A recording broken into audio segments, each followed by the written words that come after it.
Right, we are live. So hello everybody. Now you'll have to excuse that Marcel has got a power cut and so he's been thrust into the dark there. So you'll just have to, you can hear him perfectly well, but it's just hard to see him. So maybe the power might come on halfway through. We'll just have to see. So I'd like to welcome everybody and just say thanks so much for tuning in. It's really great to see you all. And thank you so much to Marcel for giving up his time tonight just to answer some questions as well. We really do appreciate it because it is one of those things that as horse owners, their feet are everything. And if you don't have, what do they say, no foot, no horse. So I thought it'd be really great to have Marcel answer some of your questions. So what I've got to start with is let's just talk about keeping the feet healthy. And I thought, seeing as a lot of our viewers are in America and in the UK, we would talk about both summer and winter rather than just sticking to winter as we are here in New Zealand. So welcome, Marcel. And do you want to just start with let's talking about feet maybe in summer? Hi everyone. Thanks for joining us. I basically with hoof care and hygiene, best thing really is to be maintaining a consistent moisture content in the hoof and avoiding any kind of unnecessary wear or excessive wear due to either their working environment or conformation problems. So if they're a shod horse, make sure they are shod regularly. And that shoeing period is really specific for each horse and its shoeing package, which could be different for each horse or at each given yard or paddocking environment or its what work it is actually doing. So with regards to the shoeing, make sure that you do consult your farrier with the timing for that horse, and it could be different from other horses in your yard. Basically, with moisture content, try not to let the feet change from season to season, going from excessively wet to excessively dry. Let them cure slowly. They're soft when the ground gets hard. During winter, the hoof capsule is soft when it's saturated with water, and when it goes on hard roads or the base of a dressage arena, it can stress the hoof wall, which is actually soft, unlike when it's in the summer months and the hoof is really hard. I feel when it comes to using any products on the feet over winter periods, a dilute solution of copper sulfate and water sprayed on the base of a clean foot is really beneficial at just preserving the bottom of the foot. Very simple to do, just in a spray bottle. From there, really just keep them well picked out. Make sure there's not getting any, if they're stabled horses, that the manure is not packing up. Any thrush, make sure it's treated with any of the products that are available. There's such good products these days. Ask your farrier about them if there's anything specific. Can I interrupt and ask something? So Yep. I've heard about in summertime to keep the feet moisturized, I suppose.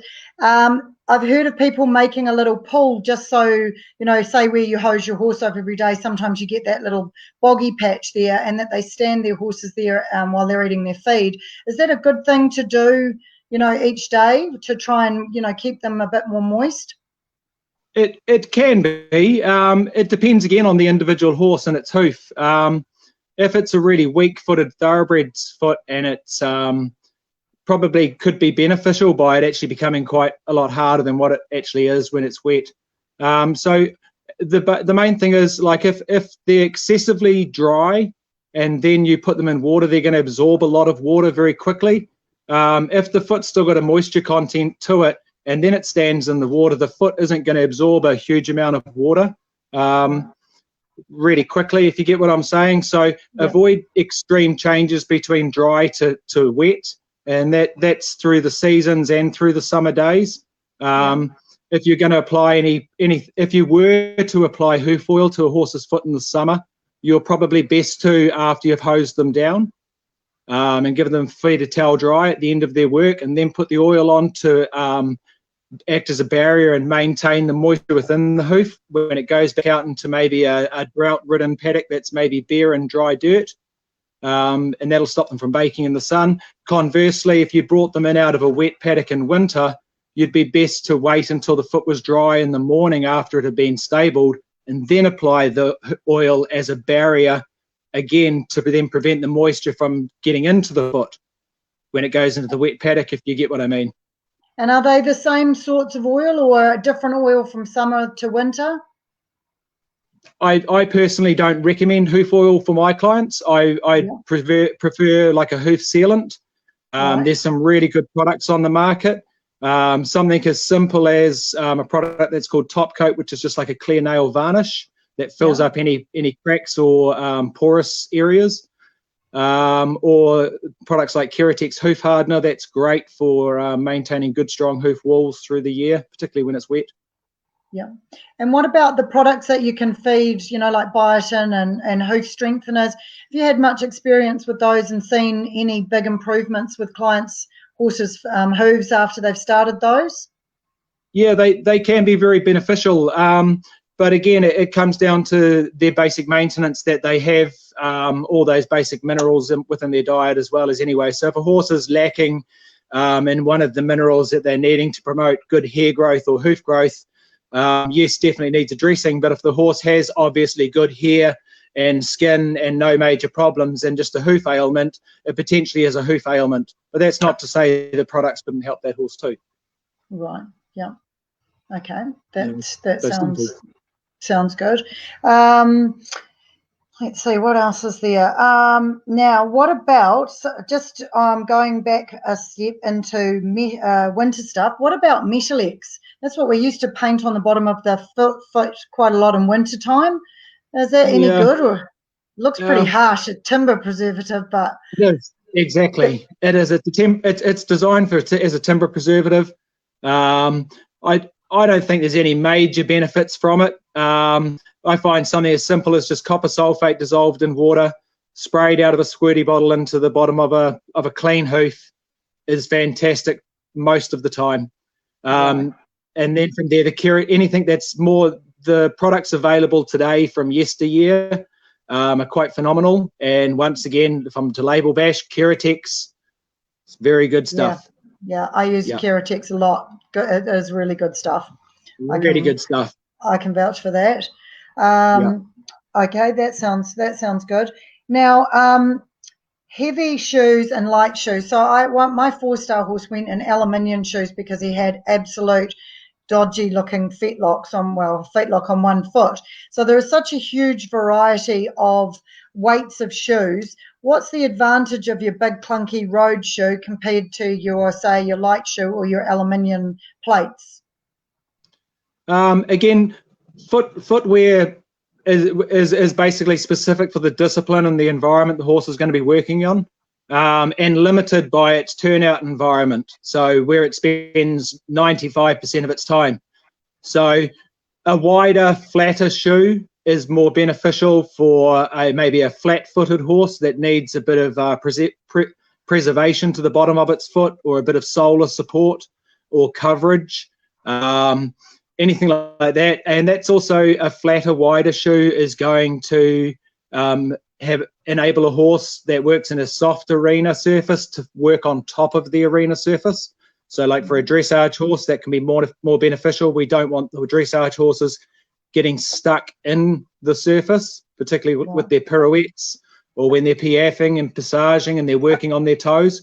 So a wider, flatter shoe is really beneficial there. That can be at the expense of weight. So aluminium can be very beneficial there if you're needing a wider shoe and you don't want the excessive weight. Then there's concave section, which suits the majority of sport horses and pleasure horses. It's a great section. Talk to your farriers about what footwear they're in, but concave is really applicable for the sport horse. That enables them just to have a traction, and the concavity is designed to mimic the way the concavity of the sole is.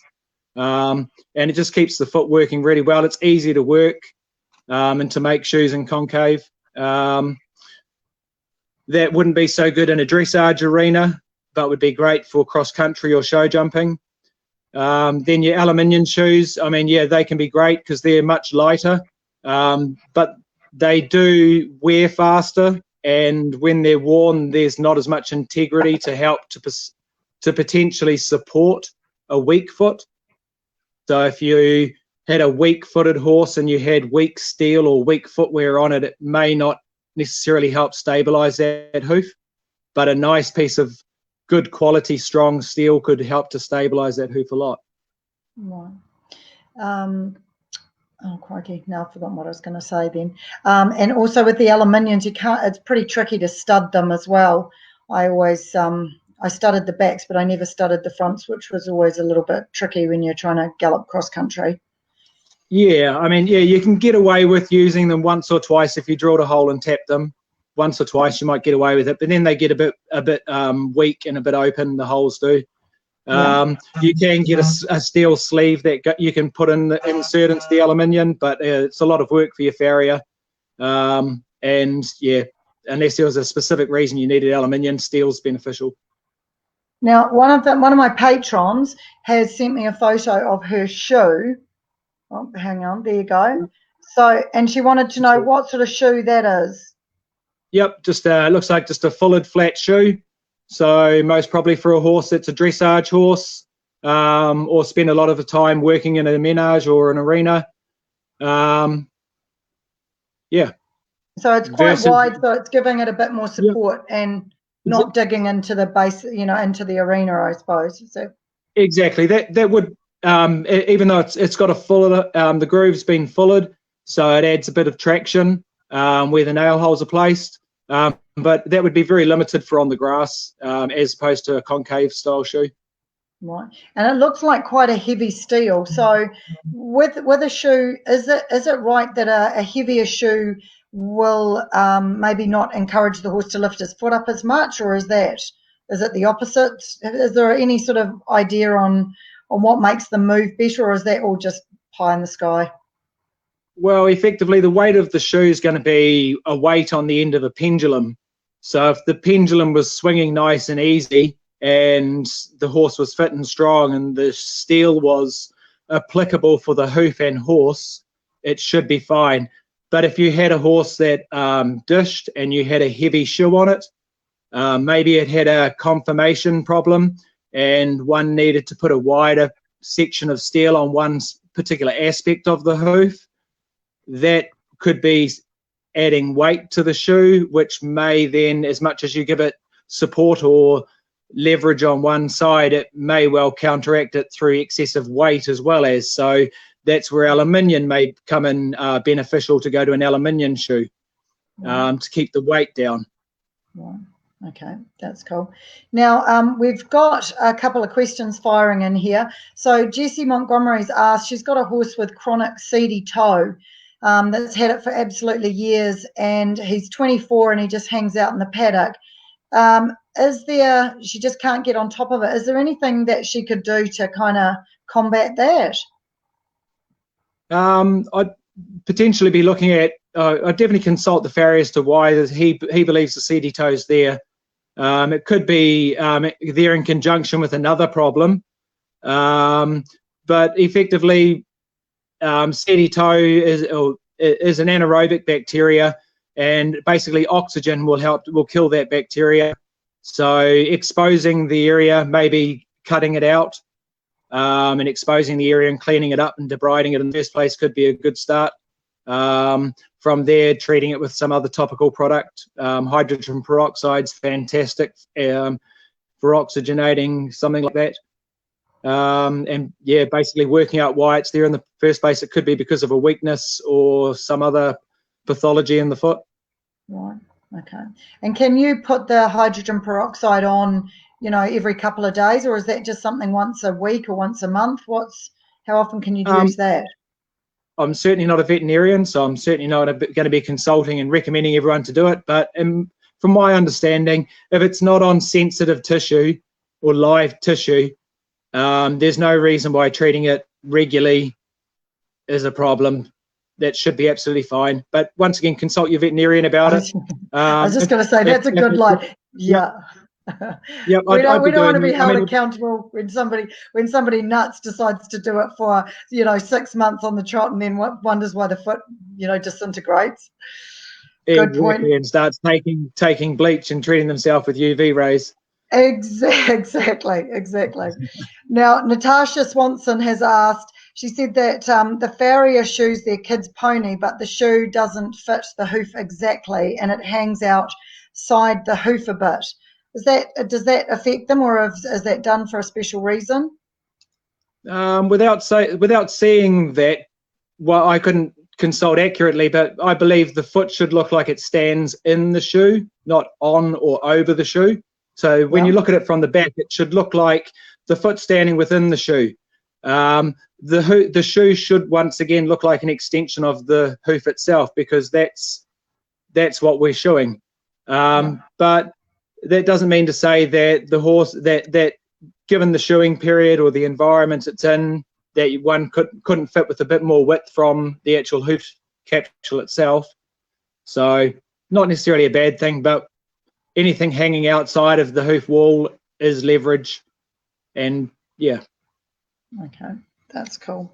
Now, studs. I know everybody's been really keen to hear about studs, because there are so many different ways to stud a horse. So in your opinion, do you want to talk a little bit about studding the horse's feet for us in competition? That would be wonderful. Yep. Yeah, first of all, make sure that any of your tools you have good quality sharp tools. Your stud hole tap is a good quality tap. Many of the stud hole taps that one buys from the saddlery shops aren't really of a good quality. So I would actually go out of your way and actually seek getting a good quality stud tap from your engineer supplies or something. It will make your job a lot easier.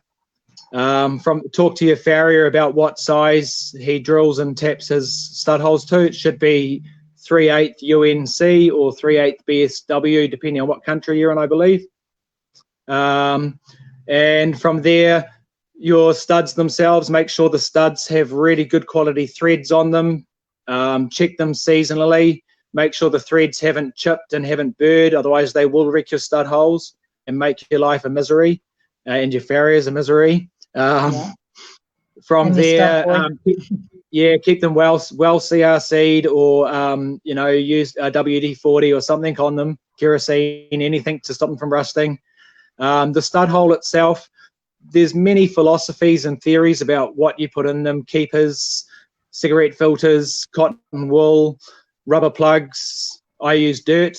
Had used dirt for years, just left them open and let the road burr them over a little bit. But once a week, I'd clean them out just gently and just make sure the top of them wasn't burred over. So they were serviced regularly.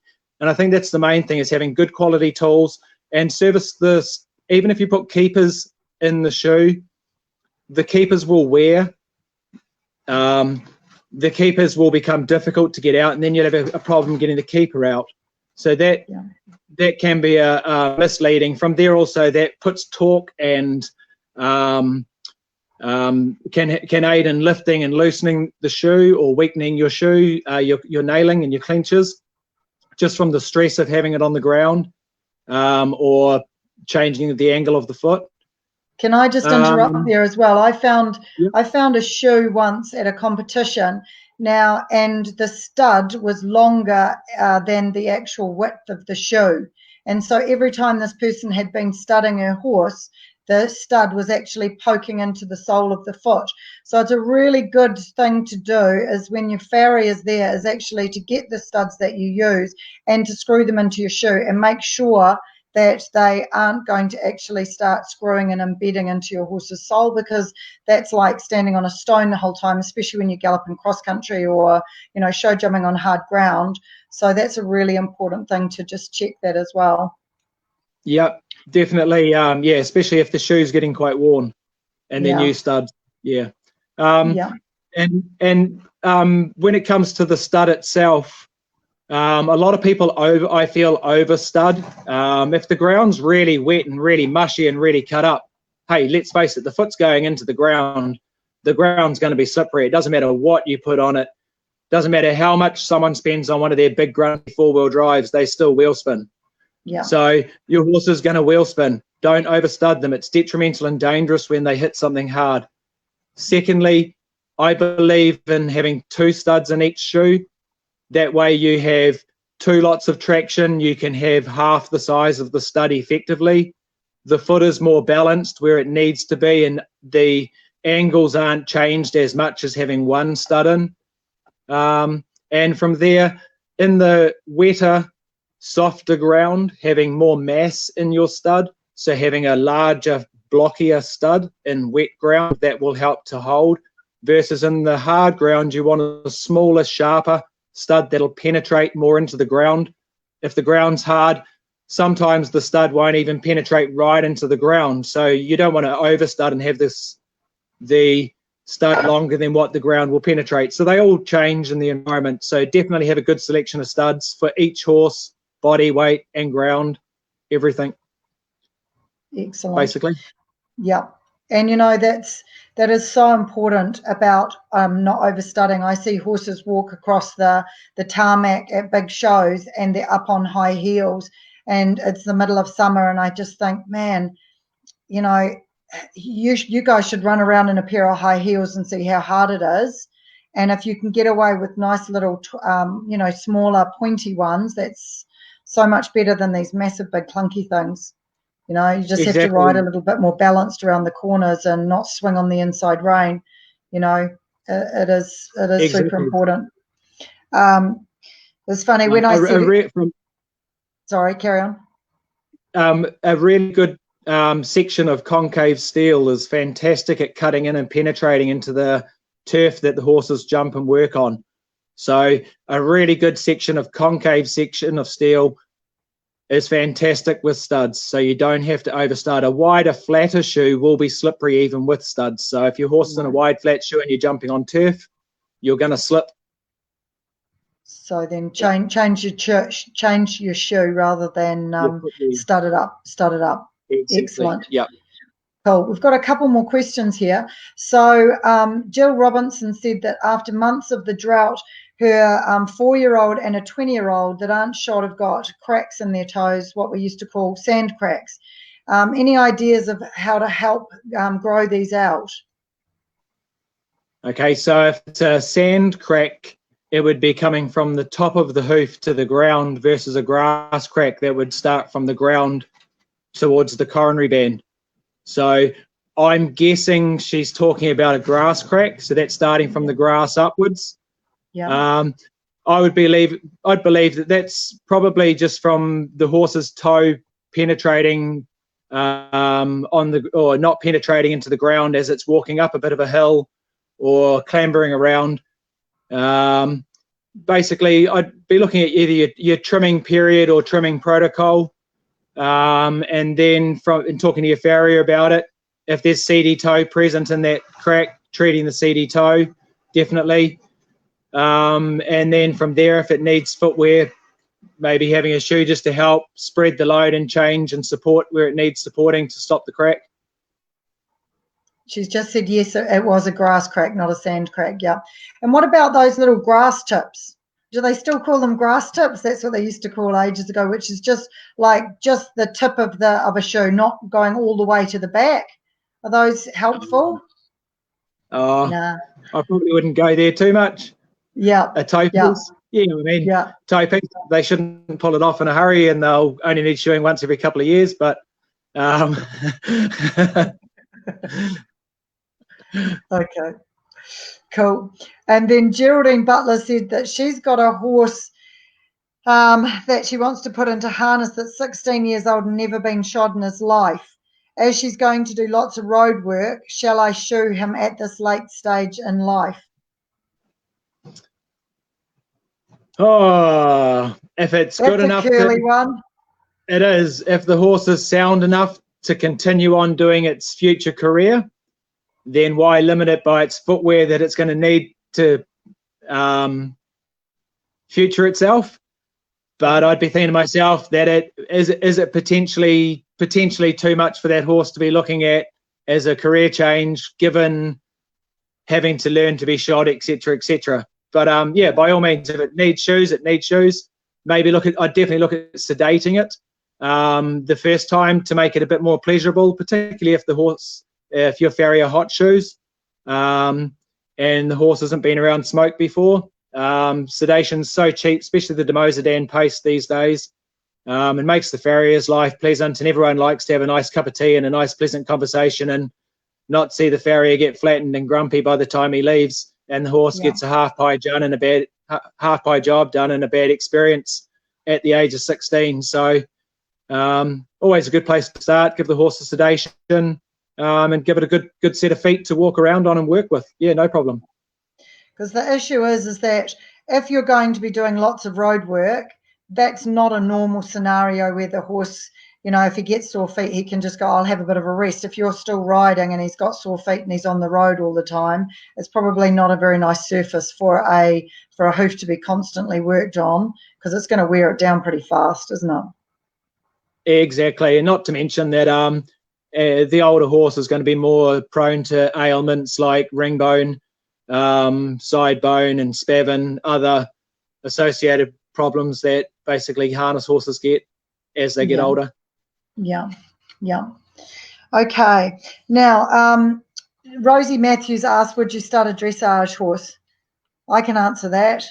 Depends on what sort of dressage horse it is. And what surface you're on. Yeah, I mean, if you're doing if you're an event rider and you're doing a dressage test on first thing in the morning on a dewy day, I'd definitely stud my horse for my dressage test if I was to be riding. But you got to do a medium canter on a 20-metre circle. That's the sort of time when you'll be more likely to slip. So, you know, exactly. I suppose there's no hard and fast rules. I suppose every horse is different. Some horses really like being supported with a stud, and others feel like they're jammed up. So I suppose it's a little bit of, you know, individual, isn't it? Yep. Now, if I was doing dressage in an arena, in a menage, it would be a definite no. No. Yeah. No. Good. Excellent. Now, Nicola Sutherland has said, is it necessary to remove a shoe that has a reoccurring mild lameness from a foot abscess? Will the poultice penetrate better? If it's a reoccurring abscess, I'd be looking at why it was reoccurring. Was it potentially a nail that was potentially not badly driven, but when the farrier drove it, the horse didn't say it was in the wrong place and didn't like it, so the farrier left it there just like anyone else would. It could be that was niggling it, or there could be another object or something there. So maybe you'd like to remove the shoe to investigate if it was reoccurring. But if it was just getting a little bit scratchy, sore, and you put the hoof testers on it, couldn't specifically find where the abscess was, but had a feeling from the environment, etc., that it was an abscess, one maybe wouldn't remove the shoe initially. One would hot tub and just keep an eye on it. No point in causing any excess trauma that it didn't need. And I might add as well is that it's one of those things, if you think your horse is lame and its hoof, is to always try and get your farrier to come rather than a vet. And I'm sorry if you're a vet and you're watching, but you guys always tend to hack at the foot, and then the farrier comes and then he's mortified that the foot's been hacked back, you know. So if you get your farrier, he always pays a lot more attention to how he's going to find that abscess and how he's going to leave the state of the wall and the hoof afterwards.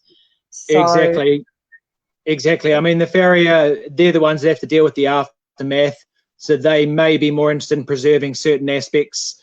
Secondly, the farrier's very used to picking up and playing with feet all day, every day. They're very skillful with their knives. Their knives are regularly maintained and are very sharp, and a sharp knife can be very accurate, like a sharp scalpel can.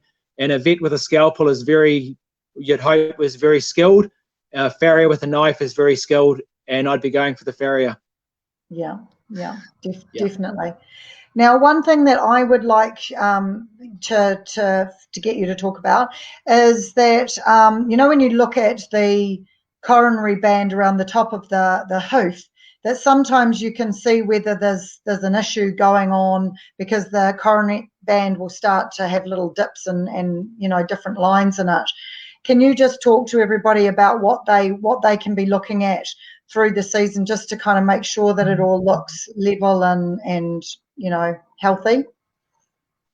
Yeah, I mean, basically hoof distortion or flaring or contractions of the hoof generally show an imbalance in either the way the foot is trimmed or the way the horse is loading the trim. So you tend to go getting a flare on one side of the foot and a contraction on the opposite diagonal of the foot.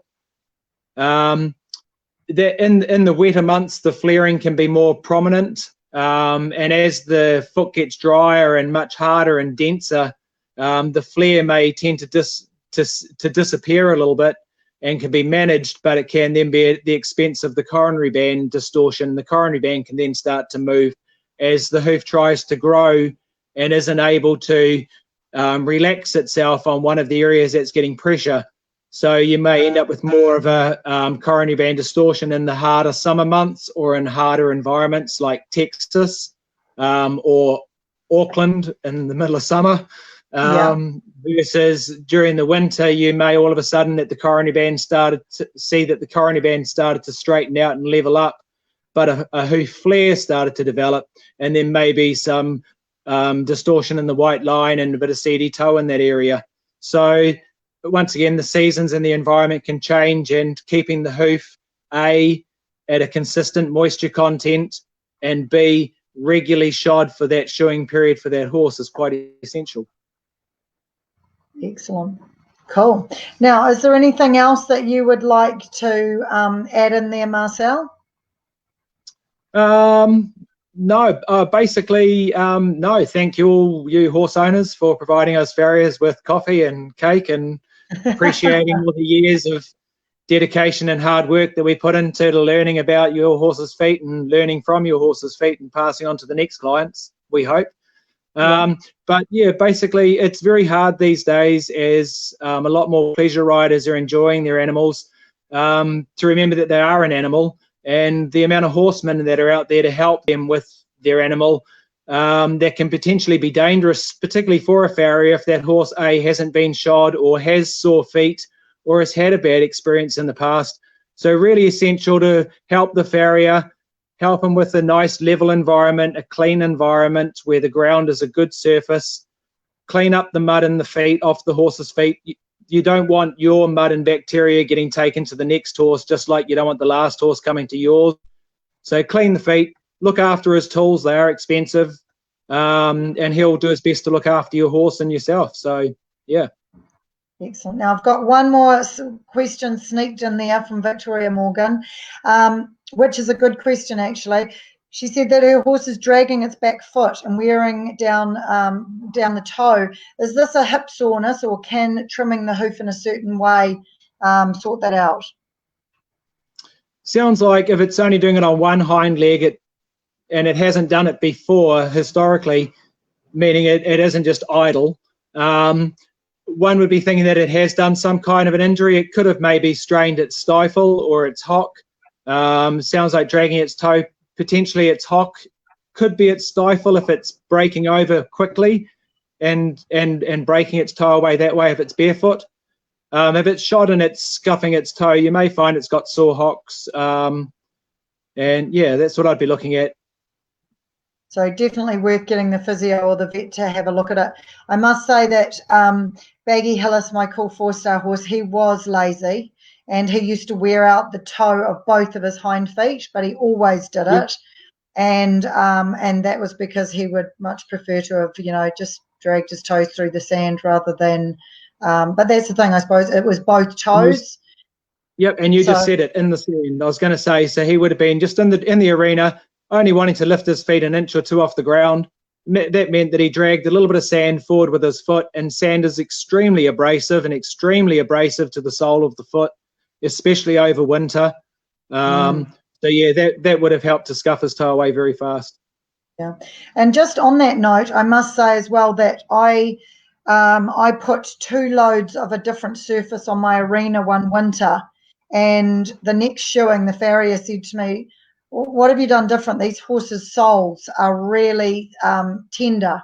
And I was like, Yeah, no, really you've done scoured. nothing. And then I went, oh gosh, I've just put a different surface on my arena. So, you know, really do be aware. If you take your horse every week and you ride on a real gritty, stony or sandy arena, it's going to be quite hard on the horse's feet.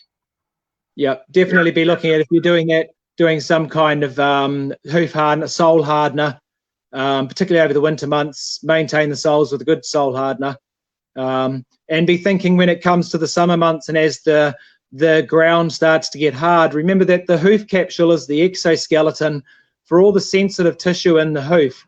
And if you throw that bony column with all the sensitive tissue around it, you throw that onto the ground with your body weight at a medium canter landing from 1.5 meters, the amount of damage to the sensitive tissue with a soft exoskeleton or a hoof that isn't up to it, particularly, you know, so once again, a wet hoof going onto a show jumping arena in the middle of winter, and that foot's getting some trauma, and everyone wonders why at the end of spring, early summer, the horses are all breaking down.